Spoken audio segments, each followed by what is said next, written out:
안녕하세요. 더바른 컨설팅입니다. 오늘 주제는 동기부여를 하는 방식입니다. 동기부여, 이제 어머님들 굉장히 여기에 관심 많으시죠? 우리 애는 뭐 의지가 없다, 의욕이 없다, 애가 동기가 부족한 것 같다, 뭐 이런 얘기 제가 수도 없이 들어봤거든요. 제가 시작하자마자 약간 충격적인 말씀을 드리자면, 첫째, 그런 거 없습니다. 동기를 부여한다는 건 군대에서나 가능한 얘기예요. 동기라는 건 결국 내가 뭔가를 하고자 하는 마음이 드는 거잖아요. 그거는 때가 맞아야 됩니다. 똑같은 얘기를 해줬는데도 어제까지 귀등으로도 안 듣던 애가 오늘 갑자기 처음 들은 것처럼 막 머리에 꽂혀서 그거를 자기 좌우명으로 삼고 막 살아가고 그래요. 시기가 맞아야 되고 아다리가 맞아야 됩니다. 강제로 외부적으로 주사 놓듯이 동기를 쑥 집어넣어준다? 그 학생의 머릿속에 그런 거는 없어요, 사실. 좀 실망하셨나요? 제 경험상 그렇습니다. 뭐 지식을 넣어줄 수도 있고 방법을 알려줄 수도 있는데 동기를 인위적으로 넣어준다? 사실은 불가능에 가깝습니다.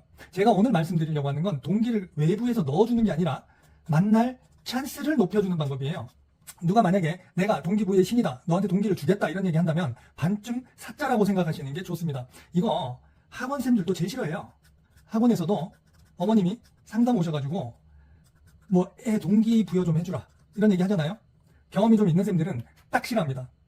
공부를 가르치는 건 그렇게 어렵지 않아요. 그런데 공부를 안 하려고 하는 애들, 특히 동기가 없어서 그냥 약간 무생물처럼 앉아있는 애들은 가르치는데 에너지가 너무 많이 들어요. 안 하려고 하는 애들 하게 만들 수가 없거든요. 근데 어머님 애 손잡고 와가지고 선생님 얘 동기부여 좀 해주세요. 얘는 진짜 의지가 부족해요 이러잖아요. 딱 그 얘기 듣는 순간 골칫덩이 하나 들어왔다 이렇게 생각합니다. 안 그런 사람도 있겠지만 그런 사람이 많습니다. 그만큼 어려운 임무다 이 말이죠. 이거를 한번 나눠서 보겠습니다.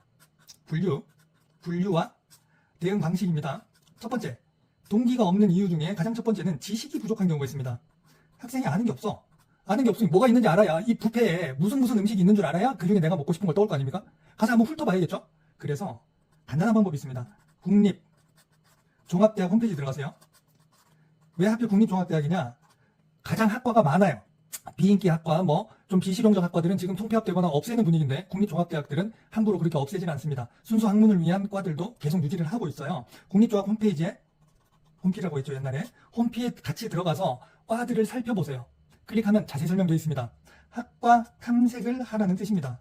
어머님이 하실 필요는 없고요. 당연히 학생이랑 같이 해야 됩니다. 그래서 거기 읽어보면서 학교에서 우리 과에 들어오면 뭘 배우고 4년 동안 학년별로 어떤 내용을 배우고 나중에 졸업하고 진로는 어떻게 된다. 그걸 보면서 애가 호기심을 가져주는 경우가 있습니다. 엄마 이게 뭐야? 이거 재밌겠는데?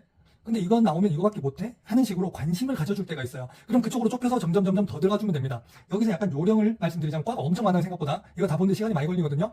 요령을 말씀드리자면, 일단 문과 쪽을 한번 쑥 훑어봐요. 근데 얘가 문과 쪽 관심을 가지면 계속 봐야 되는데 이것도 저것도 다 싫다고 하는 경우 있어요. 그럼 얘는 문과 체질이 아닌 거야. 그럼 넘기고 이과부터 보면 돼요.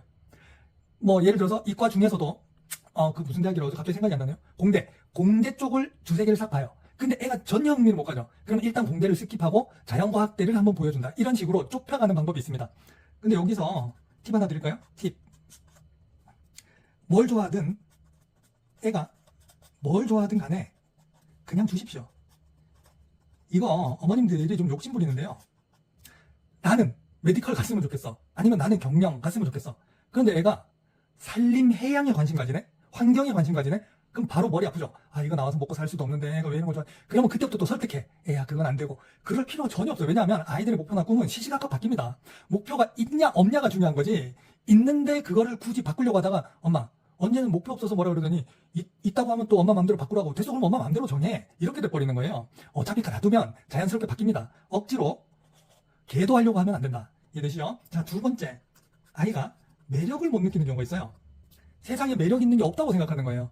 이거 해도 저거 해도 이 사람도 저 사람도 그러니까 그냥 살아가는 거죠. 이런 경우는 지인을 활용하는 게 가장 좋습니다. 이게 무슨 말이냐? 지인들 중에 잘 나가는 분 있죠? 잘 나간다. 뭐 어떤 식으로 잘 나간든 상관없습니다.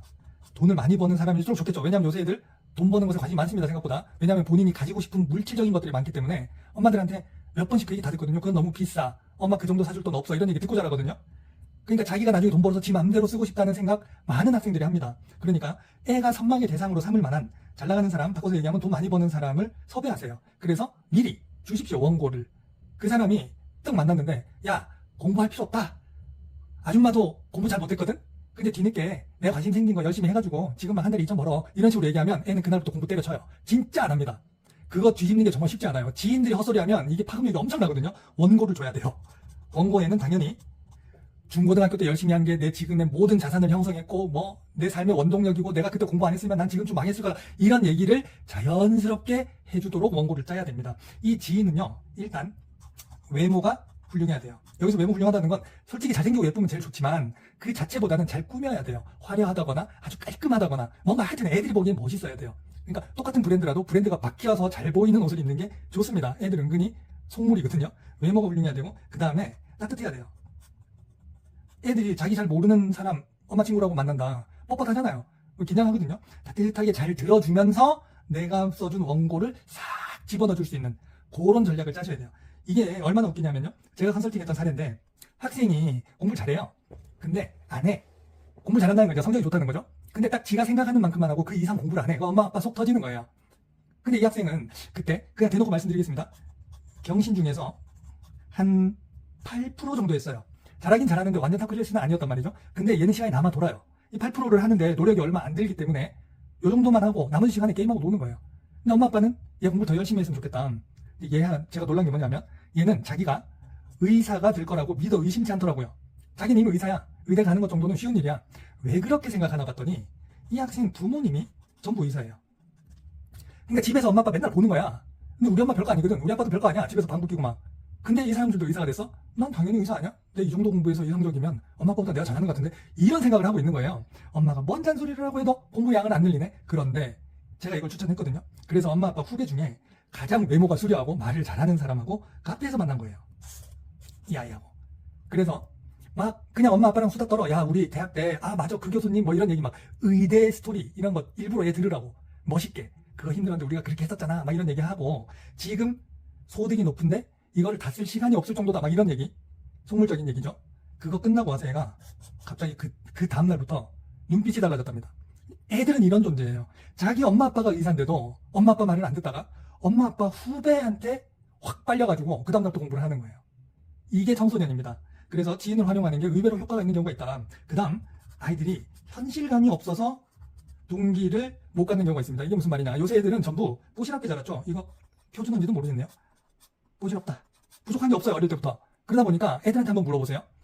너무나 당연하게 나는 부모님 정도는 살 수 있다라고 생각합니다. 이 부모님들이 지금처럼 살기 위해서 어떤 과정을 거치고 얼마나 노력했는지 얘는 모르거든요. 애는 그 결실만 나눠 먹고 살잖아요. 부모님 노력의 결실만을 보고 살죠. 그러니까 우리 부모님은 기본 베이스인 거야. 나는 그 이상으로 잘 먹고 잘 산다고 생각합니다. 이거 사실이 아닌 것 같으면 애들한테 오늘 한번 물어보세요. 100이면 90명이 이렇게 생각해요. 근거가 없어. 그냥 당연히 나는 부모님보다 잘 살 거라고 생각해. 이 아이들한테 실생활비가 얼마 드는지 한번 알려줘 보세요. 제가 주로 쓰는 방법은 서울 유학 갔을 때 얼마 드는지 알려주는 방법입니다. 애들 깜짝 놀래요. 아이들은 생활비 개념이 의외로 없습니다. 서울에 가잖아요. 기본적으로 뭐 이런 거죠. 기본적으로 월세. 집 같은 집에 살려면 최소 80 내야 돼. 월세에서 공과금 내야지. 전기 쓰고 수도 쓰고 했잖아. 그럼 인터넷 쓰고 하면 기본 10이야. 너 학교 다니지? 왔다 갔다 차비. 왕복 하루에 4,000원씩. 아주 지하철 버스만 탄다고 해도 한 달에 25일 돌아다니면 교통비로 또 10만 원 써야 돼. 여기다가 너 식비 써야지. 서울은 잔치국수가 10,000원부터 시작입니다. 우리 삼계탕 25,000원? 뭐 이렇게 해요. 자, 식비. 네가 아껴 썼다고 치자. 하루에 한 끼 사 먹고 두 끼는 집에서 참치캔 따가지고 막 좀 가난하게 먹었어. 그래도 하루에 2만 원은 써야 돼. 그럼 한 달이면 식비 60이야. 여기서 뭐가 빠졌지? 너 옷 안 살 거니? 신발 안 신을 거니? 가방 같은 거 안 살 거야? 학용품은, 교재는. 자, 또 뭐가 빠졌지? 너 친구 안 만나니? 한 번도 안 만나고 살 거야? 쭉쭉쭉 하면 기본 200 나오거든요. 애들 깜짝 놀래요. 그리고 나서 가능소득에 대해서 알려주세요. 일단 이 계산부터 하고 나서 이만큼 돈이 많이 든다. 사람 한 명이 살아가는데. 그런데 편의점 알바를 한다고 치자. 알바. 하루에 몇 시간 한 달에 며칠 막 이렇게 열심히 했어. 180번에? 너 이거 한번 생각해봐라. 네가 알바하면 대학도 못 다닌다. 그런데 중소기업을 들어갔어. 얼마? 대기업을 들어갔어? 얼마? 전문직이 됐어? 얼마? 그러면 네가 이런 삶을 살 수 있어. 라고 이 현실감은 번역하자면 굉장히 속물적인 금전 상황을 알려주는 겁니다. 근데 의외로 굉장히 효과가 좋습니다. 자, 마지막이에요. 영상 길어지니까 빨리 할게요. 목표가 부족한 애들이 있습니다. 목표 부족한 게 뭐냐? 오늘 만약에 중학생이라면 애한테 한번 물어보세요. 우리나라에서 제일 좋은 대학 순서대로 얘기해보라고. 얘들이 이거 몰라요. 다 알 것 같죠? 모릅니다. 제가 상담할 때 학생한테 스카이 알지? 근데 모르는 애들도 있었어요. 그리고 스카이 서성하는 아는데 그 뒷대항을 모르는 애들도 있습니다. 경대가 어느 정도인지 영대가 어느 정도 몰라요. 진짜 몰라서 모르는 애들이 많아요. 실질 대학 입결을 알려줘야 됩니다. 이거 얘 앉아봐라. 엄마 가르쳐줄게 하고 이렇게 쓰기 시작하잖아요. 진짜 듣기 싫어하거든요. 그래도 알려주셔야 돼요. 예를 드는 겁니다. 뭐 경북대로 할까요? 너 경북대가 어느 정도인지 아니? 수시로 가려면 내신이 그래도 3.2 정도까지 나와줘야 돼. 3.2가 뭘 뜻하는지 아니? 300명 있는 학교에서 60등 정도는 해야 된다는 소리야. 지금 변화되기 전 기준입니다. 9등급제 기준이에요. 3등급이 이제 21%니까? 21% 맞나요? 23%인가요? 23인가 보다. 그럼 대략 60몇 등 되겠죠? 이 정도 안에 들어야 돼. 이 정도 하려면 중학교 때는 300명 중에 그래도 40등 안에는 들어줘야 돼. 자, 정시로 가고 싶으면 경대가 가치가 있는 과들, 가장 핫바리과 빼고 가치가 있는 과들은 그래도 80% 나와줘야 돼. 정시 80%면 올 3등급이야. 3등급이면 몇 %야. 이런 걸 애한테 알려주면 내 생각보다 빡센데? 이런 걸 문득 깨닫는 애들이 있어요. 얘들은 달릴 준비가 된 경주마들인데 채찍으로 엉덩이를 아무도 안 때려준 거야. 그래서 안 달리고 있는 거거든요. 이렇게 딱 쳐주면 오씨 큰일 났다 하고 그날부터 달려가는 애들이 있습니다. 이 4가지 방법을 다 썼는데도 안 한다. 그럼 기다리세요. 언젠간 철들겠죠. 그래도 철 안 들면 어쩔 수 없습니다. 오늘 결론이 좀 허무한데요. 이 4가지를 하면 보통 하나는 얻어 걸리게 돼 있거든요. 그런데 영상 긴데 마지막으로 한마디 하자면 주기적으로 하셔야 된다. 이게 진짜 귀찮죠? 이렇게 한 방 딱 걸려가지고 우리가 달라졌어. 그동안 공부 안 해서 내가 너무 고민이었는데 드디어 해결했다. 이제 나는 고민이 없다. 한시름 났잖아요. 평생 갈 것 같죠? 그렇지 않습니다. 애들은 금방 잊어요. 이렇게 겨우 동기를 살려놔도 시르르르르 사라집니다. 그러면 그 타이밍 보고 한 번 더 해줘야 돼요. 이걸 몇 번 반복하다 보면 졸업합니다. 그러니까 요 중에 우리 아이한테 맞는 방법 찾아서 소기의 성과를 거두기를 기원 드리겠습니다. 오늘 여기까지 할게요.